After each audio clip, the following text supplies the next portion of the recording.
Os olhos se fecham para a luz, o corpo desce à sepultura. E a alma?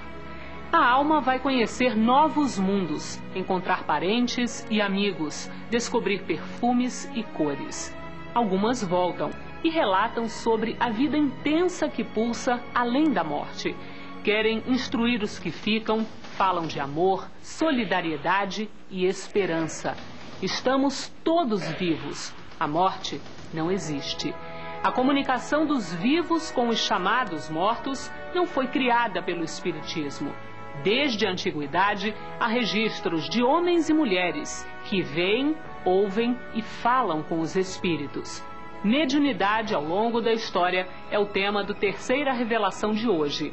Nosso entrevistado é o historiador espírita Luciano Klein. Quase todas as civilizações, as religiões que existiram nos povos da antiguidade, se estabeleceram a partir de um contato mediúnico. E ainda nesse programa, casos famosos de comunicação com o mundo espiritual. O Espiritismo responde e o Evangelho no ar. Nós já voltamos.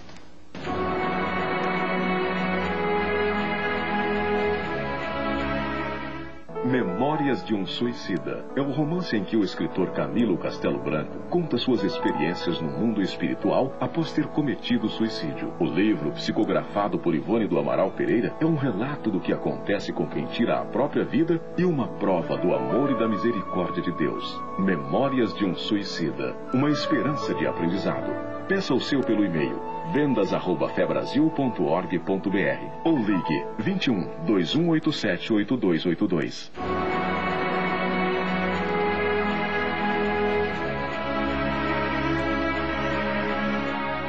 A história da humanidade registra diversos casos de mediunidade. Conheça agora alguns dos mais famosos e como o Espiritismo encara o assunto. Senhor, pé rachado, faça o que eu faço. Foi assim que a pequena Kate Fox, de 11 anos, descobriu que os mortos podem se comunicar com os vivos. O caso das irmãs Kate e Margaret Fox ficou conhecido em todo o mundo e foi o ponto de partida do moderno espiritualismo. Mas desde muito antes, o homem sabia que poderia conversar com aqueles que já se foram. Israel, cidade de Horebe. Moisés recebe do alto do Monte Sinai os 10 mandamentos. O patriarca hebreu declara ter recebido tais leis do próprio Deus. Nós estamos conscientes que Deus não se comunica com as criaturas humanas diretamente. Ele o faz através dos seus mensageiros, seus perpostos. E Moisés recebeu a orientação, essas mensagens, através de um ser espiritual de alto nível. Jerusalém, ano 33. Os discípulos do Cristo veem Jesus 3 dias depois de sua morte na cruz. A aparição ocorre justo quando Tomé afirma que só acreditaria se visse o Mestre diante de seus olhos. França, região de Dom Remy, 1425. Uma camponesa garante poder ouvir uma voz que a convida a fazer o bem, a cumprir os deveres cristãos e a libertar a França. A jovem também afirma ver e ouvir o arcanjo Miguel e as santas Catarina e Margarida. Seu nome, Joana d'Arc. Joana d'Arc não falou certamente com um anjo, mas falou com o espírito, foi o instrumento dele. Ela tinha evidência, como acontece com os nossos médios de hoje, que vê, que ouve, que conversa. Logo, Joana d'Arc foi, efetivamente, um médium extraordinário que cumpriu a sua missão como instrumento e meio para que as forças nobres da vida implantassem o programa que estava previsto para o codificador Allan Kardec. Hydesville, distrito de Nova York, Estados Unidos. O ano é 1848. A família Fox é surpreendida por pancadas nas paredes e por móveis que se arrastam. O responsável era um espírito que se identificou como Charles Rosman. Décadas depois, o corpo de Charles Rosman foi encontrado na adega da casa. França, década de 1850. A nova moda da sociedade parisiense eram as mesas girantes. A sociedade se organizava em torno de uma mesa e era uma coisa meio de brincadeira, em que se colocava um copo, em que se fazia as perguntas, em que a mesa pulava, respondia perguntas. O professor Hippolyte Léon Denisard Rivail foi convidado por um amigo, o Sr. Carlotti, a assistir uma das sessões das mesas que respondiam perguntas. Concluiu: não existe efeito sem causa e todo efeito inteligente tem uma causa inteligente. Depois de sérios estudos científicos, o professor Rivail, o Allan Kardec, concluiu que a mediunidade é uma faculdade natural que permite ao homem o intercâmbio com os espíritos. O objetivo? Aprendermos uns com os outros e nos auxiliarmos mutuamente. Mediunidade é o assunto da entrevista de hoje no Terceira Revelação. E o convidado é Luciano Klein, historiador. Luciano, o que é mediunidade? A mediunidade é essa faculdade que todos nós, seres humanos, temos em um grau maior ou menor, que nos permite captar, com maior ou menor intensidade, a presença dos espíritos. E ao contrário do que muitos pensam, ela é conhecida desde os primórdios da humanidade. Que muitos têm aquela ideia de que a reencarnação seja uma invenção da doutrina dos espíritos. É bem verdade que a mediunidade passou a ser mais criteriosamente estudada com o advento do espiritismo, através especialmente da segunda obra da codificação, que é o Livro dos Médiuns, que foi publicado no ano de 1861, quando o codificador Allan Kardec passou a analisar mais cientificamente o fenômeno mediúnico. E que tipo de registro histórico há a respeito de mediunidade? Sempre nós encontramos registros em todos os povos, em todos os evos, nos mais variados pontos do planeta, registro de médiuns. Claro que a terminologia à época não era essa, com as mais variadas denominações, pitons, pitonisas, hierofantes, magos, adivinhos, feiticeiros, que eram inclusive pessoas privilegiadas na sociedade em que viviam, porque a mediunidade naquela época dava, de certa forma, um status àquela pessoa. Inclusive nas tribos da própria América nós encontramos os xamãs, os pajés, que são destacados dentro de suas comunidades. Mas nós encontramos registros pela própria história, a figura de Sócrates, segundo nós observamos no livro A República, compilado por Platão. Em vários momentos Sócrates menciona que constantemente era orientado por seu daimon, palavra que no grego equivaleria ao demônio no latim, mas que passaria a ter outro sentido, sobretudo na Idade Média, mas que na versão grega original equivalia tão simplesmente ao termo gênio, ou espírito guia, espírito protetor. Sócrates era constantemente orientado por um daimon.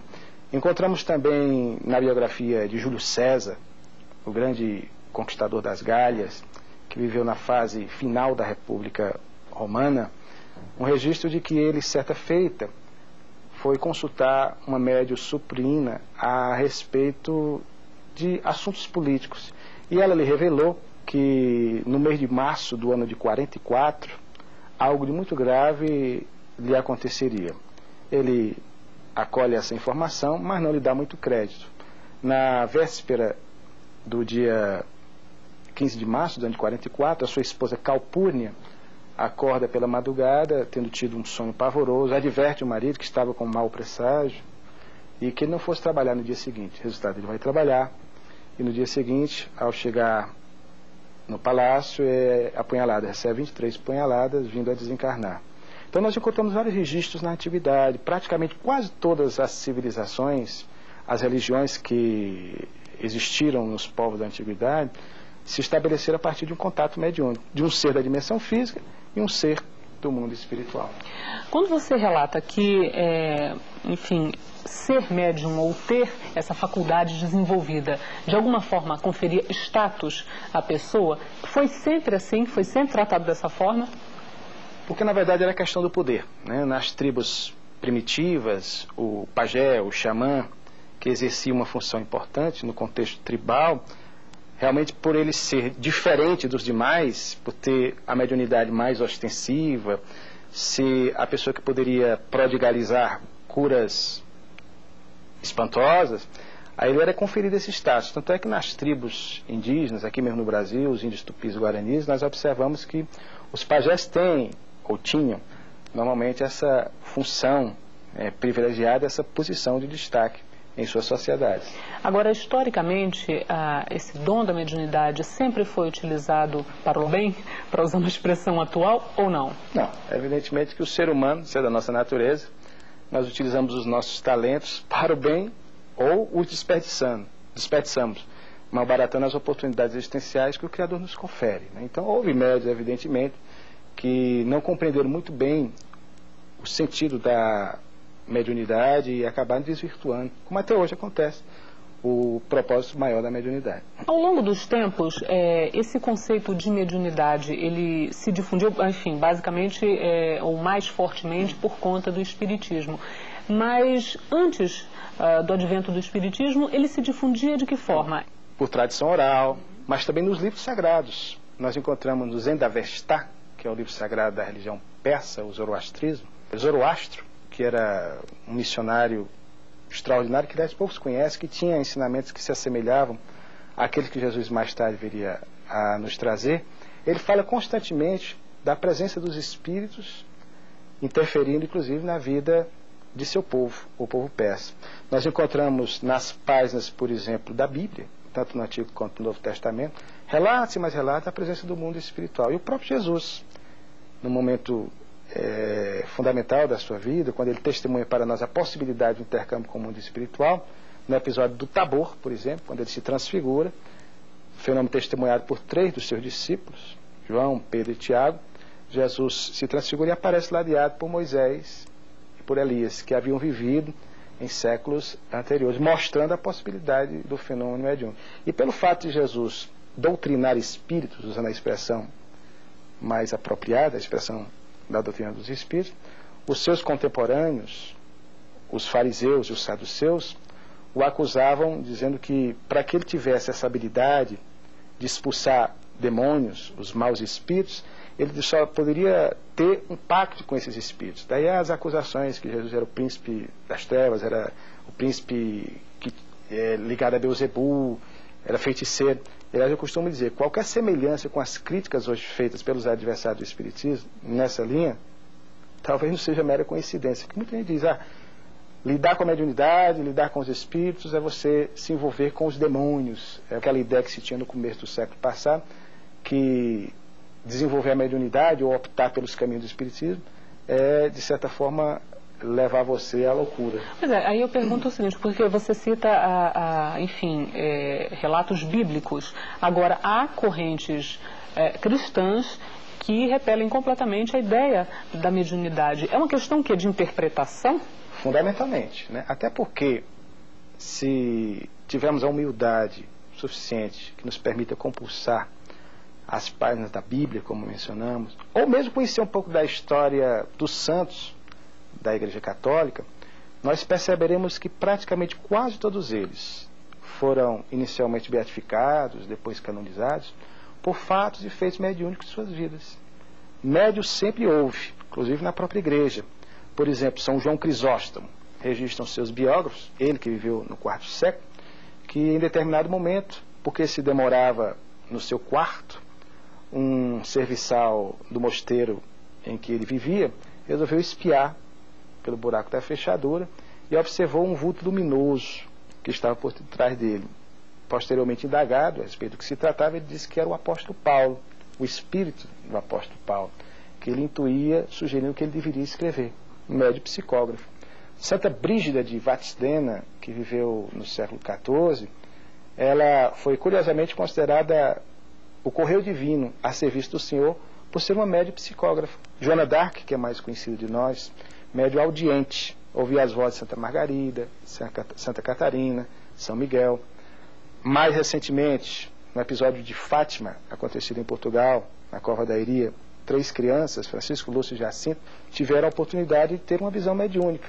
Mediúnica porque a população que acorreu ao local não viu, mas acreditaram na sinceridade daquelas 3 crianças. E a partir de uma visão mediúnica, na ambiência católica, foi erguido o maior santuário da cristandade dos nossos dias, que é o Santuário de Fátima.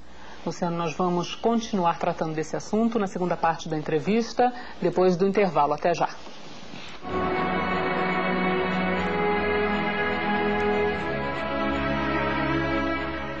A FEB lançou a obra completa da Revista Espírita. São 12 volumes em que Allan Kardec estuda e pesquisa fatos e fenômenos espíritas.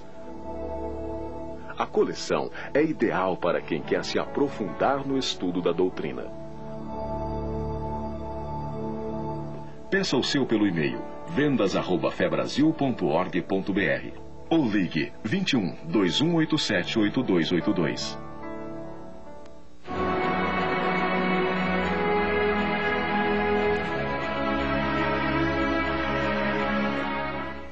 Voltamos para a segunda parte da entrevista sobre o contexto histórico da mediunidade. O entrevistado é o historiador Luciano Klein.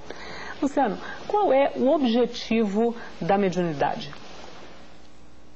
A mediunidade é o terceiro princípio básico da doutrina dos espíritos. A crença em Deus, na imortalidade da alma, na comunicabilidade dos espíritos, temos a reencarnação e a pluralidade dos mundos habitados. Sendo o terceiro princípio, na sequência do segundo, que é a imortalidade da alma, a mediunidade nos permite ter a certeza de que somos seres imortais.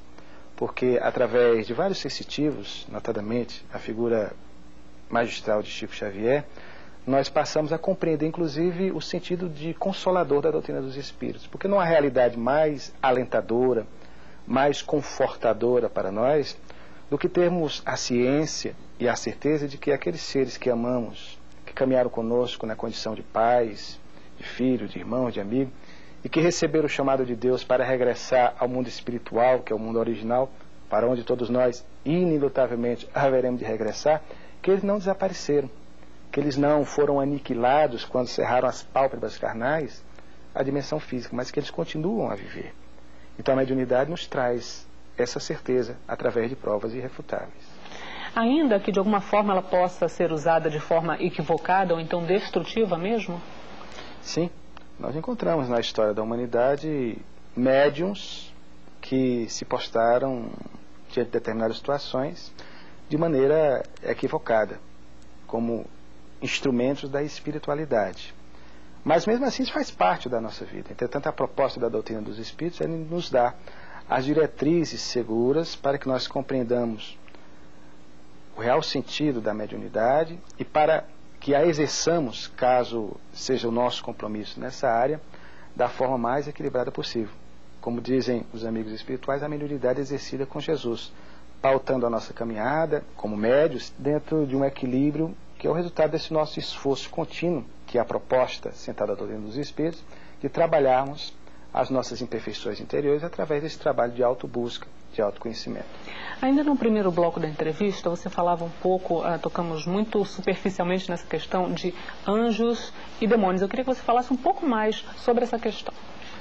Na visão bíblica das teologias tradicionais, anjos seriam seres criados em estado de perfectibilidade tal, pelo Criador, que não tiveram, portanto, como nós, mortais na Terra, tivemos dificuldades até galgarmos patamares mais elevados conforme a reencarnação nos mostra. Seriam seres que já foram criados prontos e acabados. E os demônios seriam exatamente aqueles espíritos eternamente voltados à prática do mal. Isso na visão da concepção da Igreja na Idade Média. Entretanto, nós espíritas entendemos que anjos não são espíritos criados prontos, perfeitos, acabados, mas são espíritos extremamente conscientes, evoluídos, que para chegar naquele patamar consciencial, mediante seus próprios esforços individuais, no curso de múltiplas existências, na Terra ou em outros orbes, eles chegaram àquele grau de refinamento, a ponto de pulsarem hoje na dimensão do amor. Se bem que a palavra anjo, conforme a tradição hebraica antiga, significava tão somente a expressão mensageiro. Então, espíritos mais conscientes, mais doces. Já a expressão demônio seria no sentido contrário. O que seria uma incongruência, um paradoxo diante da bondade divina. Entender que o Criador estabeleceria a determinados seres uma vida toda voltada para a prática do mal, sem terem jamais a oportunidade de se reabilitarem e de, assim, crescerem espiritualmente. A mediunidade, ela pode se apresentar de várias formas? Podem se apresentar de várias formas, né? Allan Kardec, inclusive, no livro dos médiuns, analisa os diversos tipos de mediunidade. Dentro dos muitos relatos de mediunidade que você certamente conhece, qual aquele que de alguma forma, ou seja, qual for a razão, mais tocou você, ou que, enfim, mais aguçou a sua curiosidade? É um caso que nos é narrado pelo admirável pai de Sherlock Holmes, Arthur Conan Doyle, no livro A História do Espiritismo. Na versão original, History of the Spiritualism, que foi traduzido por um cearense. Estou sempre puxando a brasa para o cearense. Júlio Abreu Filho traduziu esse livro, que foi publicado pela primeira vez em 1926. Ele narra um episódio de um membro da igreja anglicana, o reverendo Van Owen, que ia realizar o culto dominical, ia fazer a sua preleção, e seguidas vezes teve uma vertigem, desmaiou e foi retirado do púlpito. Não conseguiu entender a razão daquele seu problema, até que, por insistência dele mesmo, já estava prestes a desistir de sua atividade como pregador. Certa feita, quando ele sentiu o mal-estar, ele se segurou na tribuna, deslocou-se para uma escrivaninha contígua e uma força estranha, no dizer de Conan Doyle, tomou o braço de L. Owen e ele começou a escrever seriamente várias laudas de papel. E o fato é que, no final, ele observou, tratava-se de uma mensagem de sua mãe desencarnada. Quando a sua mãe revelava nuances, detalhes do mundo espiritual, posteriormente ele fecharia essas mensagens num livro intitulado A Vida Além do Véu. Muito obrigada, Luciano, por essa entrevista. Nós que agradecemos.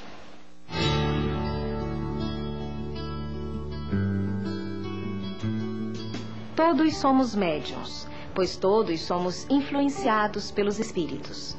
Mas é claro que há níveis de influenciação diferentes entre as criaturas. Existem os médiuns ostensivos, como Chico Xavier, por exemplo. Estes são os que veem e ouvem os espíritos.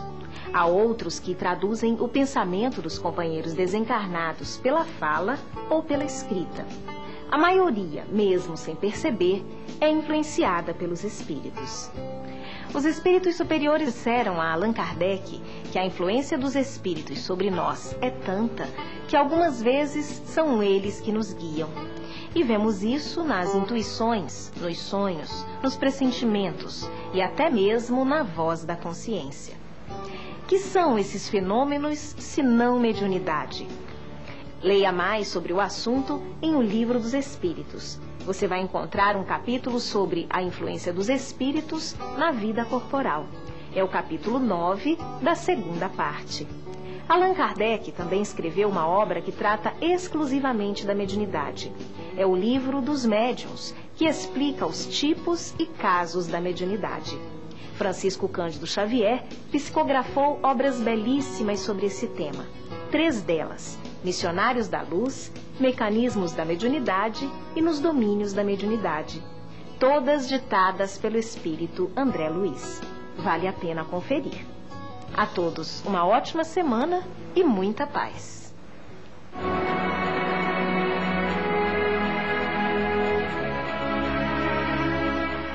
A FEB lança uma nova versão da mais completa biografia de Allan Kardec.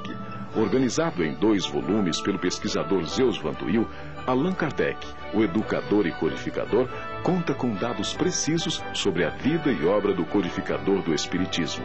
O leitor também encontra informações sobre os estudos de Kardec sobre magnetismo e o início do movimento espírita. Faça seu pedido pelo e-mail vendas@febrasil.org.br.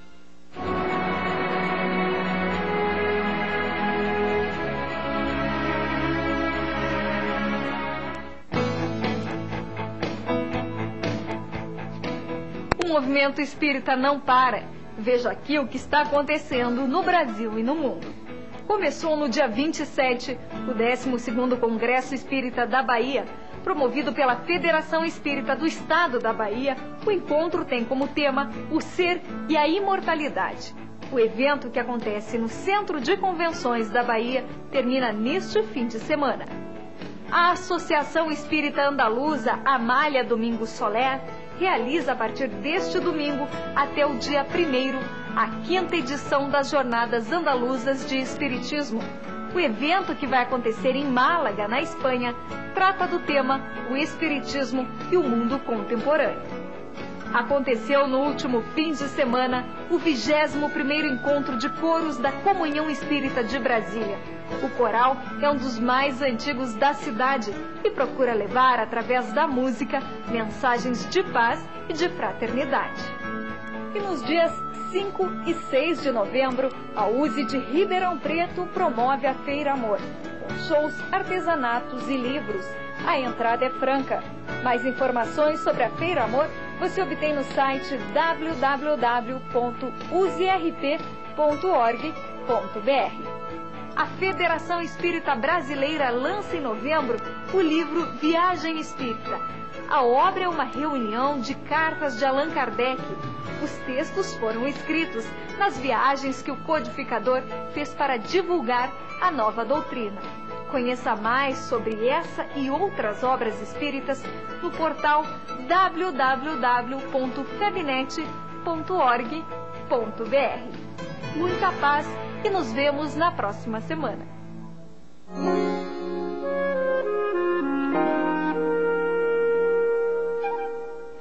Esta semana, a Marcela Calisto nos enviou a seguinte pergunta: o que representam os 6 dias da criação mencionados na Bíblia?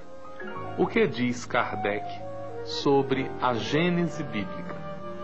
Marcela, os 6 dias da criação representam etapas na evolução da humanidade.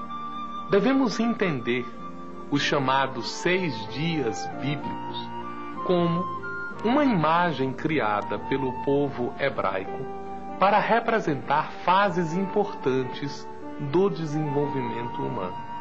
Cada um dos dias representaria uma fase de desenvolvimento. E no livro A Gênese, Allan Kardec tenta identificar cada um dos dias com uma fase geológica da Terra. Ainda estamos aprendendo sobre a origem da Terra e o seu real desenvolvimento, mas entendemos, na tradição bíblica, uma representação desta interpretação adequada à visão do povo judaico em sua época.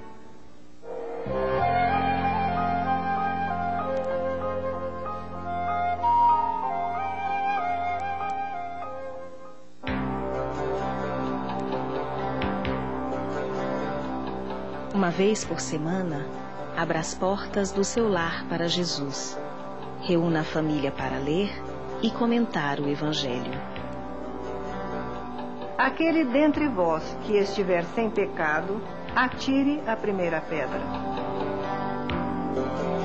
Com essas palavras, Jesus faz da indulgência um dever e, ao mesmo tempo, nos leva a um exame de consciência.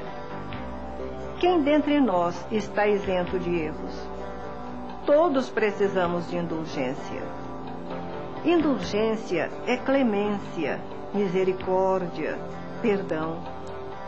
Mas a indulgência não deve ser confundida com acomodação, covardia moral diante do mal ou concordância com atitudes equivocadas. Não concordamos com o erro, mas não podemos condenar aquele que erra.